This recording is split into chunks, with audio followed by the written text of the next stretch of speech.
ছাত্রদের নতুন সংগঠন গণতান্ত্রিক ছাত্র সংসদের আত্মপ্রকাশ, নেতৃত্বে বাকের ও জাহিদ, পদ না পাওয়ায় একাংশের বিক্ষোভ সংঘর্ষ।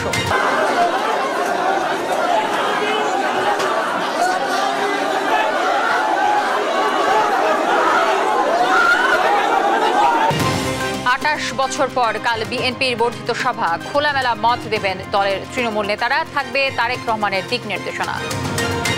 বাংলাদেশের প্রতি দৃঢ় সংহতি ও ডক্টর ইউনূসের সরকারের প্রতি সমর্থন জানিয়ে জাতিসংঘ মহাসচিবের চিঠি, 13 মার্চ আসছেন ঢাকায়।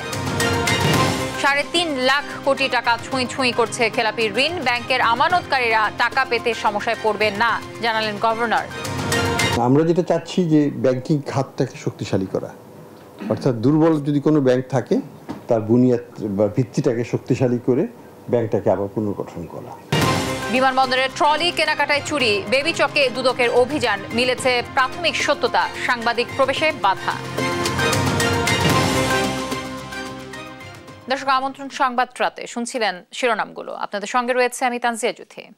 বৈষম্য বিরোধী ছাত্র আন্দোলনের সাবেক সমন্বয়কদের নিয়ে আত্মপ্রকাশ করল নতুন ছাত্র সংগঠন বাংলাদেশ গণতান্ত্রিক ছাত্র সংসদ। এর আহ্বায়ক হয়েছেন আবু বাকের মজুমদার ও সদস্য সচিব জাহিদ আহসান। বুধবার ঢাকা বিশ্ববিদ্যালয়ের মধুর ক্যান্টিনে সংগঠনটির আনুষ্ঠানিক ঘোষণা দেওয়া হয়, তবে কমিটিতে নাম না থাকায় বিক্ষোভ ও হাতাহাতিতে জড়ায় বঞ্চিতরা। ফাহিম ইউসুফকে সঙ্গে নিয়ে সাদ আহমেদের রিপোর্টে আমরা বাকিটা জানব। বেশ কয়েকদিনের দোলাচল শেষে আত্মপ্রকাশ করল বৈষম্য বিরোধী ছাত্র আন্দোলনের শিক্ষার্থীদের নিয়ে গঠিত নতুন ছাত্র সংগঠন বাংলাদেশ গণতান্ত্রিক ছাত্র সংসদ। বুধবার বিকেলে ঢাকা বিশ্ববিদ্যালয়ের মধুর ক্যান্টিনে সংগঠনের নাম ও কমিটি ঘোষণা করা হয়। শিক্ষার্থীদের কিন্তু একটা আগ্রহ কিন্তু আমরা দেখতে পেয়েছি এবং বাংলাদেশের শিক্ষার্থীদের আশা আকাঙ্ক্ষার যে প্রতিফলন রয়েছে সেই প্রতিফলনটা কিন্তু আমাদের ছাত্র সংগঠন কিন্তু নিশ্চিত করবে। নতুন এই সংগঠনের আহ্বায়ক হয়েছে আবু বাকের মজুমদার ও সদস্য সচিব জাহিদ হাসান। এছাড়া তাহমিদ আল মুদাসসির চৌধুরীকে মুখ্য সংগঠক এবং আশরাফা খাতুনকে মুখপাত্রের দায়িত্বে দেয়া হয়েছে। পাশাপাশি ঢাকা বিশ্ববিদ্যালয়ের কমিটিও ঘোষণা করা হয়। এতে আব্দুল কাদেরকে আহ্বায়ক ও মুহির আলমকে সদস্য সচিব করা হয়েছে। এদিকে নতুন ছাত্র সংগঠনে বঞ্চিত করার অভিযোগ তুলে বাকবিতণ্ডা জড়ায় বেসরকারি বিশ্ববিদ্যালয়ের শিক্ষার্থীরা। এক পর্যায়ে সংঘর্ষে জড়ায় দুই পক্ষ। 18 তারিখে এগুলো নামি নাই ভাই, তাহলে আজকে আমরা এই বড় ভাইগুলো কেন মার গেলাম ভাই? আমি তো এই বড় ভাইগুলো গিয়ে ভাই নামছিলাম ভাই। গণ অভ্যুত্থানের সবচেয়ে বড় স্টেক, সবচেয়ে বড় জায়গা, এই গণ অভ্যুত্থানের যে বিজয় আনার পিছনে যতগুলো কাজ করা লাগে, সংগ্রাম গড়ে তোলা লাগে, সবগুলো আপনার প্রাইভেট বিশ্ববিদ্যালয়ের শিক্ষার্থীরা তুলেছে। কমিটিতে বেসরকারি বিশ্ববিদ্যালয়ের শিক্ষার্থীদের অবমূল্যায়ন করা হয়েছে বলে অভিযোগ করেন তারা। সাদ আহমেদ, দেশ টিভি, ঢাকা। প্রায় 28 বছর পর হতে যাওয়া বর্ধিত সভার সব প্রস্তুতি সম্পন্ন করেছে বিএনপি। দলের নীতি নির্ধারকরা বলছেন, দেশের বর্তমান রাজনীতির বিভিন্ন প্রশ্নের জবাব খুঁজতেই এ সভা। দলটির সিনিয়র যুগ্ম মহাসচিব রুহুল কবির রিজভীর মতে, ষড়যন্ত্র মোকাবেলা ও ঐক্য অটুট রাখতে বিশেষ তাৎপর্যপূর্ণ হবে এবারের বর্ধিত সভা। সাইফুর রিপনের প্রতিবেদন।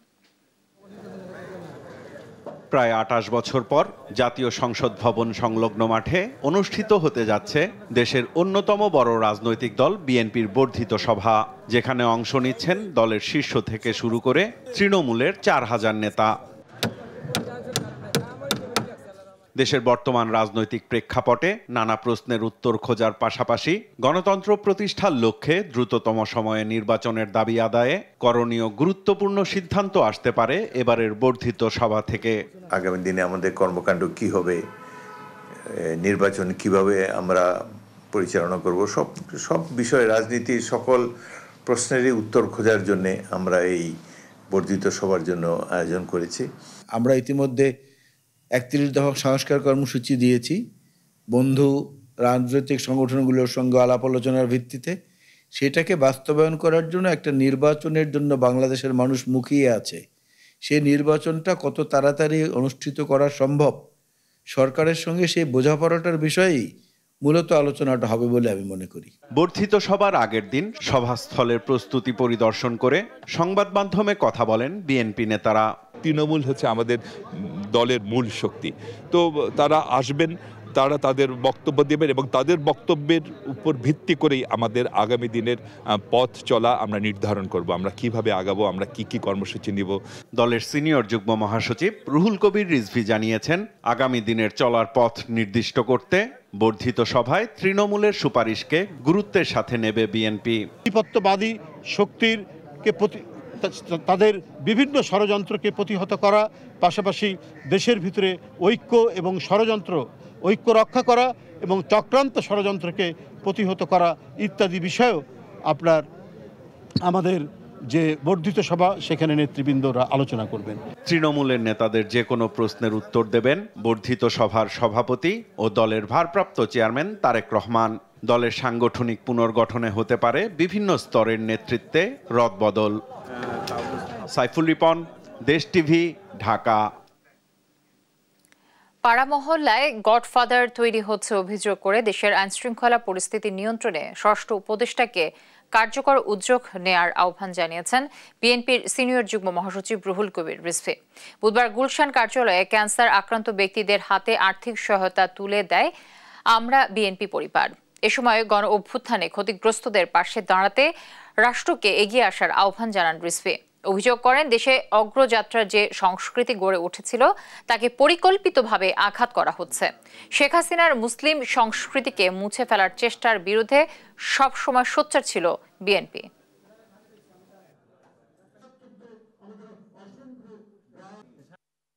অনেকে বলছেন পুলিশ ঠিকমতো কাজ করছে না, তো স্বরাষ্ট্র উপদেষ্টার তো দায়িত্ব যে পুলিশ কেন কাজ করছে না সেটা দেখা, দ্রুত সেখানে পদক্ষেপ নেওয়া।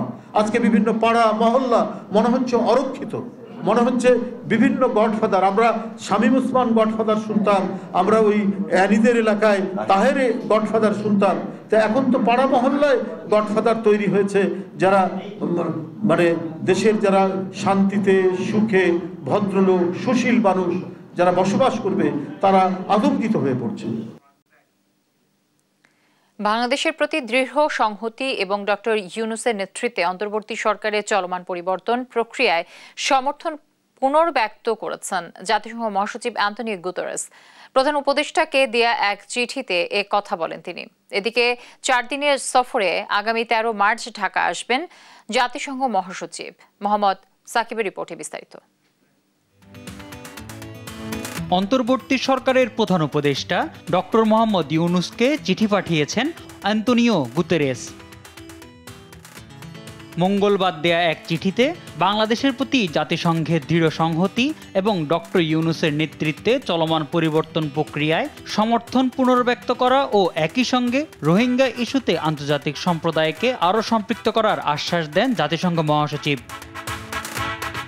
রোহিঙ্গা সংকটের কারণে বাংলাদেশ সহ এই অঞ্চলের উপর সৃষ্ট প্রভাব এবং রাখাইনের মানবিক পরিস্থিতির অবনতির বিষয়ে ডক্টর ইউনূসের উদ্বেগের প্রতি সহমত জানান জাতিসংঘ মহাসচিব। বাংলাদেশকে রোহিঙ্গাদের আশ্রয়দাতা হিসেবে সহায়তা দিতে আন্তর্জাতিক সম্প্রদায়কে আরও সক্রিয় করার পাশাপাশি অগ্রাধিকার ভিত্তিতে কাজ করার আশ্বাসও দেন তিনি। রোহিঙ্গাদের বিষয়ে দক্ষিণ পূর্ব এশিয়ার দেশগুলোর সংস্থা আসিয়ান এবং অন্যান্য অংশীদারদের সঙ্গে নিবিড়ভাবে কাজ করার আগ্রহ প্রকাশ করেন জাতিসংঘ মহাসচিব। মিয়ানমার সংকটের রাজনৈতিক সমাধান ও রাখাইনের রোহিঙ্গাদের নিরাপদ ও স্বেচ্ছামূলক প্রত্যাবর্তনের জন্য উপযুক্ত পরিবেশ সৃষ্টি করা যায় তা নিয়ে কাজ করার কথাও বলেন তিনি। এদিকে প্রধান উপদেষ্টার আমন্ত্রণে 4 দিনের সফরে আগামী 13 মার্চ ঢাকা আসছেন জাতিসংঘ মহাসচিব অ্যান্টনিও গুতেরেস। বুধবার জাতিসংঘে বাংলাদেশের স্থায়ী মিশন এক সংবাদ বিজ্ঞপ্তিতে এই তথ্য জানিয়েছে। জাতিসংঘ মহাসচিবের দপ্তরও আগামী 13 থেকে 16 মার্চ মহাসচিবের বাংলাদেশ সফরের বিষয়টি নিশ্চিত করেছে। এর আগে প্রধান উপদেষ্টা রোহিঙ্গা ও অগ্রাধিকার ইস্যু বিষয়ক বিশেষ দূত ডক্টর খলিলুর রহমান গেল 7 ফেব্রুয়ারি নিউ ইয়র্কে জাতিসংঘ মহাসচিবের সঙ্গে সাক্ষাৎ করে ডক্টর ইউনূসের পাঠানো আমন্ত্রণপত্র হস্তান্তর করেন। সবশেষ 2023 সালে রোহিঙ্গা সংকট ও জলবায়ু ইস্যু নিয়ে আলোচনা করতে ঢাকায় আসেন জাতিসংঘ মহাসচিব। মোহাম্মদ সাকিব, নিউজ ডেস্ক, দেশ টিভি। ব্যাংক খাতে খেলাপি ঋণ বেড়ে 3,45,000 কোটি টাকা ছাড়িয়েছে, যা মোট বিতরণ করা ঋণের 20% বেশি। বুধবার দুপুরে বাংলাদেশ ব্যাংক আয়োজিত সংবাদ সম্মেলনে এই তথ্য জানান governor doctor Ahsan H Mansur. জানান, খেলাপি ঋণ বাড়লেও আমানতকারীদের টাকা পেতে কোনো সমস্যা হবে না। আগামীতে দুর্বল ব্যাংক বন্ধ না করে একীভূত করে সচল রাখা হবে বলেও জানান গভর্নর। হাসান মাহমুদের রিপোর্ট। আর্থিক খাতের সার্বিক চিত্র তুলে ধরতে সংবাদ সম্মেলনের আয়োজন করেন বাংলাদেশ ব্যাংকের গভর্নর। জানান, গেল ডিসেম্বরে ব্যাংকগুলোতে মোট ঋণের স্থিতি ছিল 17,77,000 কোটি টাকা। এর মধ্যে মোট খেলাপি ঋণের পরিমাণ 3,45,000 কোটি টাকা, যা মোট ঋণের 20.2%। 3,45,000 কোটির উপরে এখন বর্তমানে এটার স্থিতি, এবং এটাও গত সেপ্টেম্বরে এটা ছিল 2,85,000-এর মতো। তো 2,85,000 থেকে 3,45,000 বেড়েছে। এটা আরও বাড়বে, এটাই আমি বলতে পারি। এটা এখনও আমরা শ্রেণীকৃত ঋণের যে চূড়া সর্বোচ্চ পর্যায়ে সেটা আমরা এখনো পৌঁছাইনি। আগামীতে কোনো ব্যাংক বন্ধ না করে দুর্বল ব্যাংকগুলো একীভূত করে সচল রাখা হবে বলেও জানান গভর্নর। আমরা যেটা চাচ্ছি যে ব্যাংকিং খাতটাকে শক্তিশালী করা, অর্থাৎ দুর্বল যদি কোনো ব্যাংক থাকে সেগুলোকে একীভূত করে বা অন্য কোনোভাবে নতুন বিনিয়োগকারীকে সেখানে এনে স্ট্র্যাটেজিক ইনভেস্টর নিয়ে এসে তার বুনিয়াদ বা ভিত্তিটাকে শক্তিশালী করে ব্যাংকটাকে আবার পুনর্গঠন করা। এই প্রক্রিয়া আমরা কাজ করছি। আমরা আইনগত ব্যবস্থা নেওয়া হলে আমাদের অ্যাসেট কোয়ালিটি রিভিউর কার্যক্রম চলছে, আপনারা জানেন 6টা ব্যাংকে চলছে, আরও কিছু ব্যাংকে আমরা খুব শীঘ্রই শুরু করতে যাব। চলতি অর্থ বছরে সার্বিকভাবে ঋণ বিতরণ ও নবায়ন হার কমছে বলেও জানান কেন্দ্রীয় ব্যাংকের গভর্নর। হাসান মাহমুদ, দেশ টিভি, ঢাকা। ধর্ষণ, নারী নিপীড়নের বিচার ও দোষীদের শাস্তির দাবি ও জননিরাপত্তা নিশ্চিতের দাবিতে প্রতিবাদ সমাবেশ করেছে বাংলাদেশের কমিউনিস্ট পার্টির নারী সেল। বুধবার বিকেলে রাজধানীর জাতীয় প্রেস ক্লাবের সামনে এ কর্মসূচি পালন করা হয়। এতে অংশগ্রহণ করেন কমিউনিস্ট পার্টির নারী সেলের বিভিন্ন নেতারা। এ সময় নারী সহ জনগণের নিরাপত্তা দিতে ব্যর্থ হওয়ায় স্বরাষ্ট্র উপদেষ্টার পদত্যাগ দাবি করেন বক্তারা। দেশের আইন শৃঙ্খলা পরিস্থিতির উন্নয়নে অন্তর্বর্তী সরকারকে কার্যকর পদক্ষেপ নেওয়ার আহ্বান জানান তারা।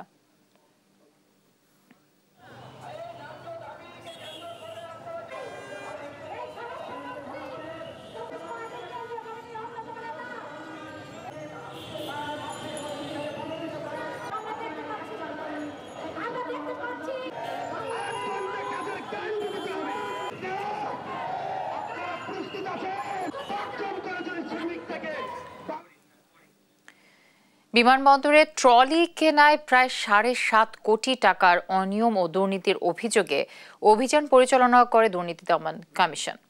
এ সময় সংবাদ সংগ্রহে গেলে বাংলাদেশ বেসামরিক বিমান চলাচল কর্তৃপক্ষ বেবি চক সাংবাদিকদের প্রবেশে বাধা দেয়।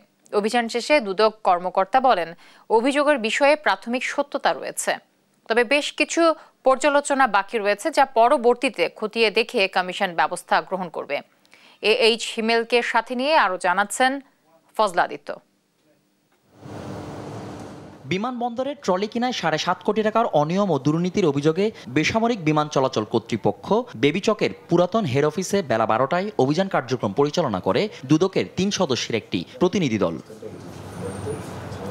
বেবিচকের অনিয়ম ও দুর্নীতির বিষয়টি যখন দুদক খতিয়ে দেখছে, ঠিক তখনই সংস্থাটির ঊর্ধ্বতন কর্মকর্তাদের নির্দেশে সংবাদকর্মীদের প্রবেশে বাধা দেয় বেবিচকের নিরাপত্তা কর্মীরা। মেইন গেটে তাদের প্রায় 2.5 ঘন্টা আটকে রাখা হয়। পরবর্তীতে বেবিচকের নির্বাহী কর্মকর্তার সাথে কথা বলার চেষ্টা করলেও নামাজের কথা বলে দরজা বন্ধ করে রাখেন তিনি। দুদক টিমের সহায়তায় দীর্ঘ 1 ঘন্টার চেষ্টার পরও দেখা মেলেনি নির্বাহী অফিসারের। অভিযান শেষে দুদক কর্মকর্তা বলেন, অনিয়ম ও দুর্নীতির অভিযোগের বিষয়টি খতিয়ে দেখতে ইতিমধ্যে বেশ কিছু নথি সংগ্রহ করা হয়েছে। মিলেছে প্রাথমিক সত্যতা। $160 ট্রলি $370 কেনা হয়েছে। তো টোটাল ক্রয়ের মূল্যমান ছিল প্রায় 7.5 কোটি টাকা। আমরা রেকর্ডপত্রগুলো নিয়েছি, এখন হয়তো আগামী 2 দিনের মধ্যে আমরা প্রতিবেদন দাখিল করে ফেলবো। যাচাই প্রতিবেদন দাখিল করব, প্রতিবেদনে উল্লেখ করবো আর কি, যেহেতু রেকর্ডের বিষয় এবং প্রত্যেকটা জিনিসের রেকর্ডের বিষয়। দেখছেন প্রকিউরমেন্ট রিলেটেড জিনিস এগুলো সবই রেকর্ডের। তো রেকর্ডপত্রগুলো নিয়েছি, তো এগুলা থেকে আমরা ফান্ডিংস বের করবো আর কি।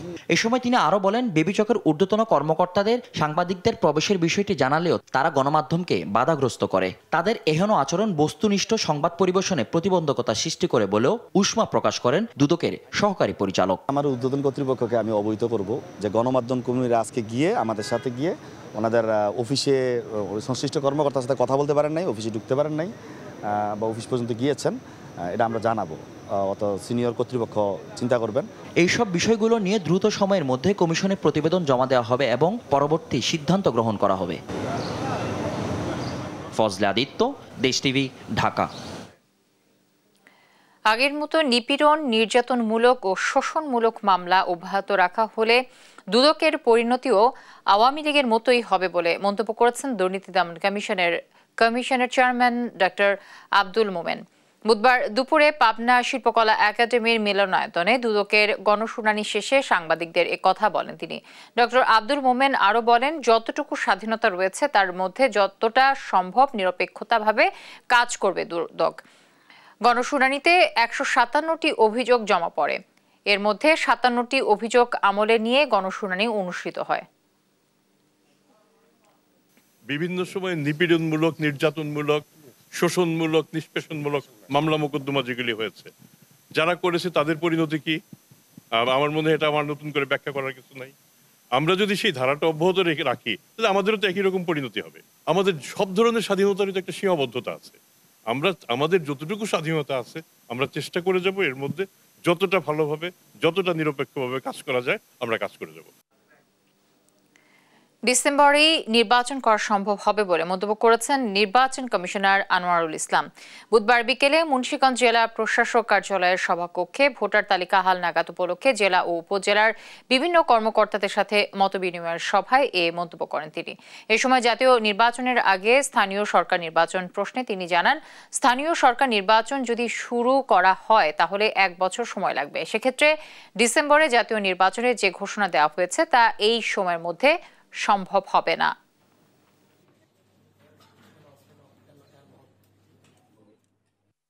ডিসেম্বরকে সামনে রেখে আমাদের নির্বাচনের সমস্ত প্রস্তুতি গ্রহণ করছি।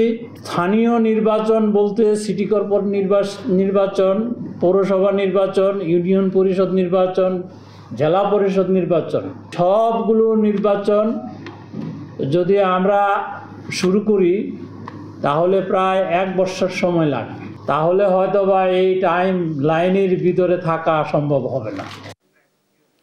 চট্টগ্রামে জলাবদ্ধতা নিরসনের নামে বিগত সরকার বড় বড় প্রকল্প নিলেও নগরীর মাইট্টা খাল খননে কোনো উদ্যোগ নেওয়া হয়নি বলে মন্তব্য করেছেন city mayor doctor Shahadat Hossain. বুধবার দুপুরে নগরীর 39 নং ওয়ার্ডের আকমল আলী রোডের মাইট্টা খাল খনন ও পরিষ্কার কাজের উদ্বোধনে গিয়ে তিনি কথা বলেন। মেয়র আরও বলেন, চট্টগ্রাম নগরীর 57টি খালের মধ্যে 36টি জলাবদ্ধতা নিরসন প্রকল্পের আওতায় থাকলেও 21টি খাল প্রকল্পের বাইরে রয়ে গেছে। মাইট্টা খাল পরিষ্কার ও খনন হলে আকমল আলী রোড সহ নগরীর মানুষ জলাবদ্ধতার দুর্ভোগ থেকে মুক্তি পাবে বলে মন্তব্য করেন মেয়র।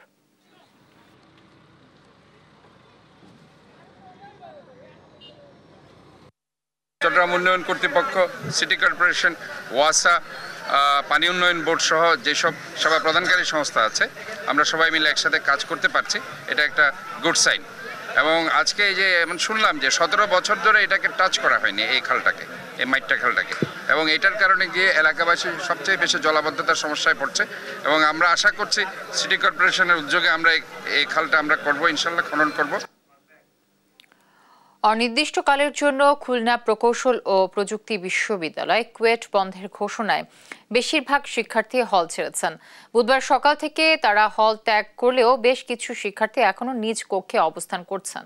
এর আগে 18 ফেব্রুয়ারির সংঘর্ষের জেরে মঙ্গলবার সিন্ডিকেটের জরুরি সভায় কুয়েটের সব আবাসিক হল পরবর্তী নির্দেশ না দেওয়া পর্যন্ত বন্ধ রাখার সিদ্ধান্ত নেয় কর্তৃপক্ষ।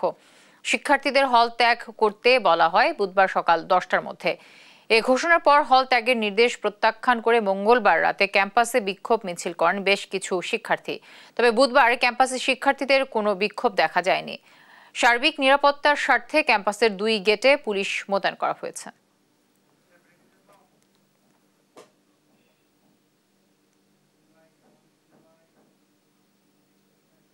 চট্টগ্রামে গ্রাহকের 5 কোটি 80 লাখ টাকার আমানত আত্মসাৎ এর অভিযোগে ইস্টার্ন ব্যাংকের চেয়ারম্যান শওকত আলী চৌধুরী সহ 46 কর্মকর্তার বিরুদ্ধে আদালতে মামলা করেছেন এক ব্যবসায়ী।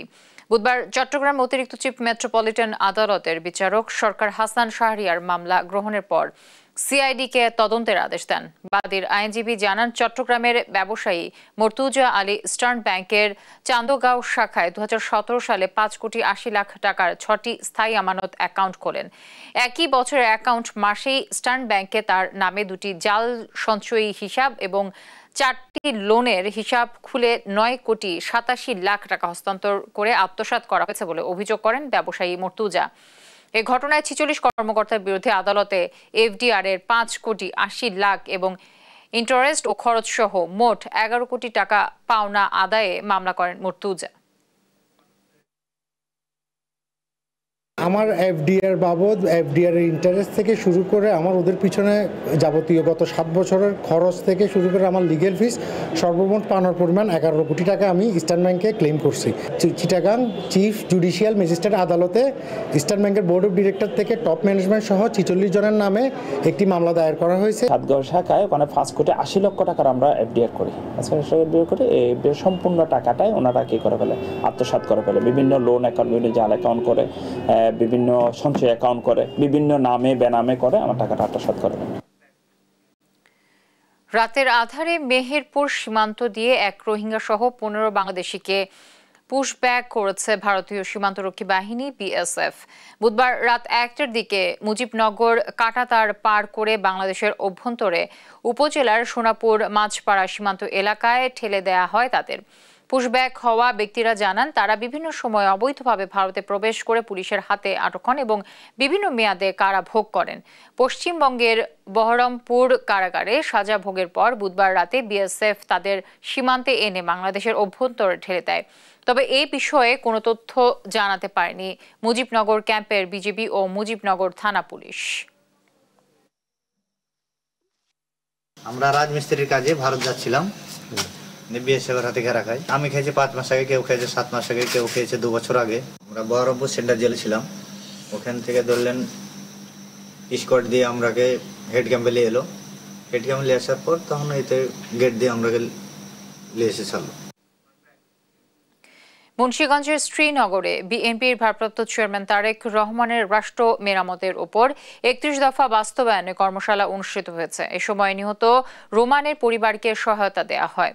বুধবার দুপুরে উপজেলার ছনবাড়ি আন্ডারপাসে এই কর্মশালায় প্রধান অতিথি ছিলেন বিএনপির স্বেচ্ছাসেবক বিষয়ক সম্পাদক মীর শরফত আলী সপু। নারী ও শিশু অধিকার ফোরামের মুন্সিগঞ্জ জেলার সভাপতি সোনিয়া হাবিব লাবনীর সভাপতিত্বে কর্মশালায় বিশেষ অতিথি ছিলেন বিএনপি জাতীয় নির্বাহী কমিটির বরিশাল বিভাগের সহ সাংগঠনিক সম্পাদক আকন্দ কুদ্দুস রহমান। কর্মশালা শেষে নিহত 9ম শ্রেণীর ছাত্র শেখ রহমতুল্লাহ রোমানের পিতার হাতে একটি ব্যাটারি চালিত ইজি বাইক হস্তান্তর করা হয়।